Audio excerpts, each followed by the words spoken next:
He came around the counter, invading her space, and knelt down in front of the cupboard. This is the safe? I know, it's not heavy duty. It looks like they just beat it open with a hammer.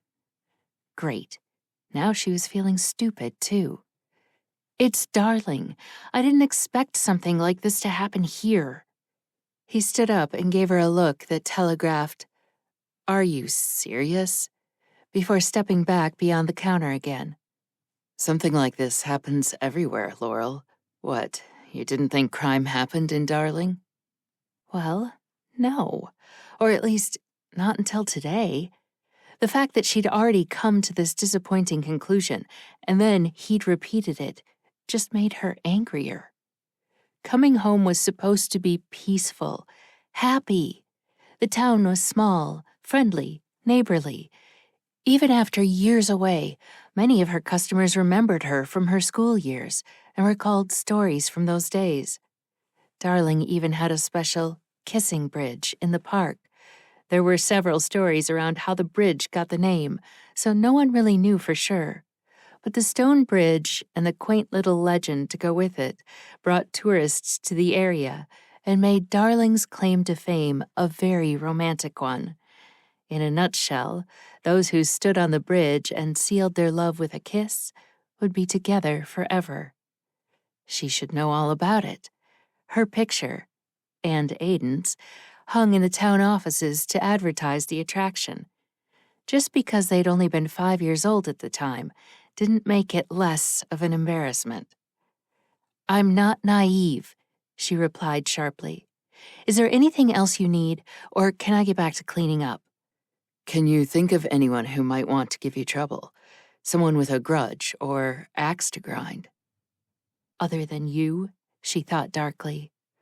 This was the first time they'd actually spoken since she poured vanilla milkshake over his head in the school cafeteria in their senior year.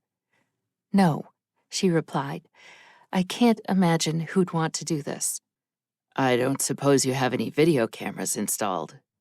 She shook her head, feeling inept and slightly stupid. Maybe she was a little naive after all. She hadn't lived in Darling since she was 19. Things had changed in her absence. New people, new businesses. I'll have another look around. It looks like a case of vandalism more than anything.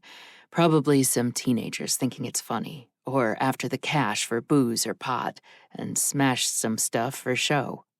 His gaze touched hers. Kids can be really dumb at that age. Her cheeks heated. He hadn't had to say the actual words for her to catch his meaning. You never know. They might have been dared to do it, or some sort of stupid bet. He held her gaze a few seconds longer, and she could tell by the look in his eyes that he acknowledged the hit. He'd kissed her because of one of those bets.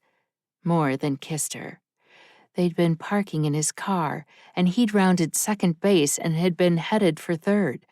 And then she'd found out about the wager and lost her cool. Publicly. With the milkshake. The only thing she regretted was saying yes to going on that drive in the first place. So, you still haven't forgiven me for that? Laurel lifted her chin. To my recollection, you haven't asked for forgiveness. Aiden frowned, his brows pulling together. We were 17. Kids. That was years ago.